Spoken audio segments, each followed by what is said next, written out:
Hello বন্ধুরা, অনেকদিন পরে আবার চলে আসলাম আমার এভরিডে কুকিং 1 2 3 চ্যানেলে। চুলায় কড়াইটা বসিয়ে দিয়েছি, অলরেডি গরম হয়ে আসছে। আজকে মাছের ডিম ভাজি করব, তার জন্য নিয়ে নিচ্ছি ঘি। আপনি সাদা তেল দিয়েও ইউজ করতে পারেন।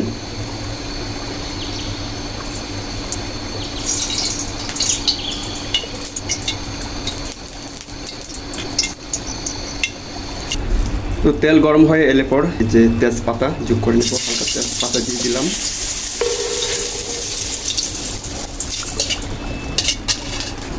এরপর কুচিয়ে রাখা রসুন অ্যাড করে নেব।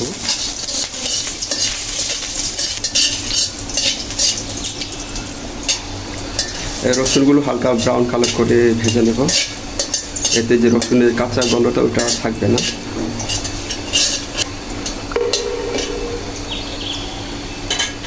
এরপর পেঁয়াজগুলো অ্যাড করে নিলাম।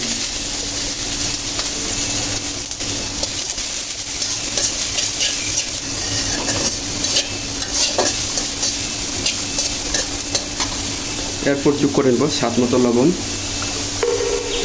লবণটা বুঝে শুনে দিতে হবে, যেহেতু ডিমটা সামান্য পরিমাণ।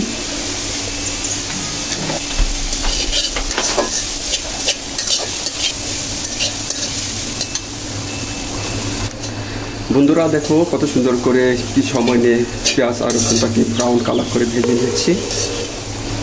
এরপর যোগ করে নেব গোলমরিচের গুঁড়া, জিরার গুঁড়া, সামান্য পরিমাণ হলুদ, হালকা পানি মিক্স করে নেব।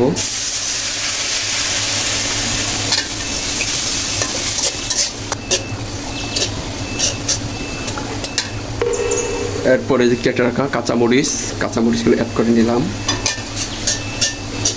মশলাগুলো কিছু সময় নিয়ে কষে নিতে হবে, যেন মশলার যে কাঁচা গন্ধটা যেন না থাকে।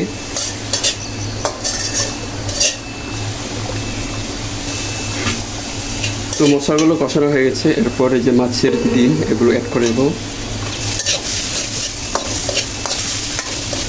মাছের ডিমের সাথে কিছু পরিমাণে যে মাছের যে তেল ওটা ছিল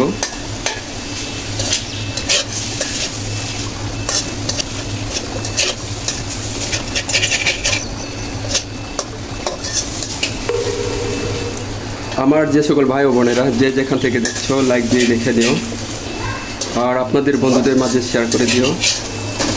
আর আপনি যদি আমার এই চ্যানেলে নতুন হয়ে থাকেন, সাবস্ক্রাইব করে আমার পরিবারের পাশে থাকার জন্য অনুরোধ রইল।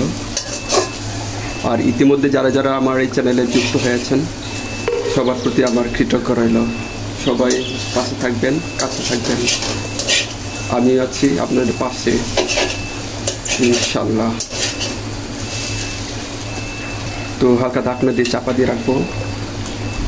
তো বন্ধুরা এই যে হালকা ঢাকনায় চাপা দিয়ে রাখছি।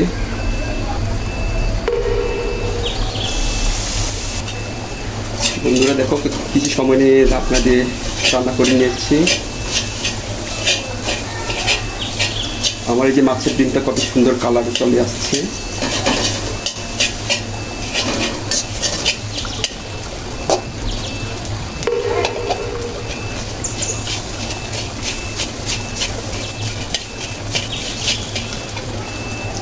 আর এটাকে এই যে কেটে রাখা ধনিয়া পাতাগুলো এভাবে ছড়িয়ে ছিটিয়ে দিচ্ছি।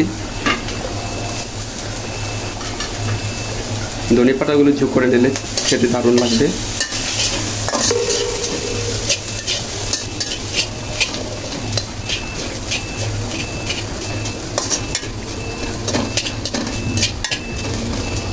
দেখো দেখতে কিন্তু ভীষণ সুন্দর লাগছে, কত সুন্দর দেখা যাচ্ছে, অসাধারণ লাগছে দেখতে।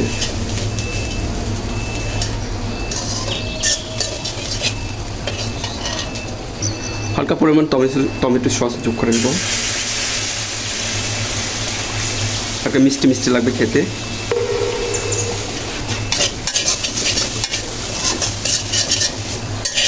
টমেটো সস যোগ করার পরে কত কালারফুল চলে আসছে, দেখতে একদম সুন্দর লাগছে। মনে হয় যে এখনই খেয়ে ফেলি।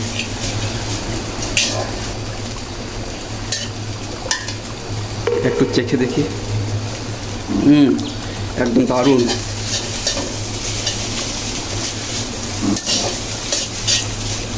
তো বন্ধুরা একদম হয়ে গেছে। তো আজকের এই রেসিপি যদি আপনাদের একান্তই যদি ভালো লেগে থাকে তো পরবর্তী রেসিপি দেখার জন্য আমন্ত্রণ রইল। তো আল্লাহ হাফেজ, সবাই ভালো থাকবেন।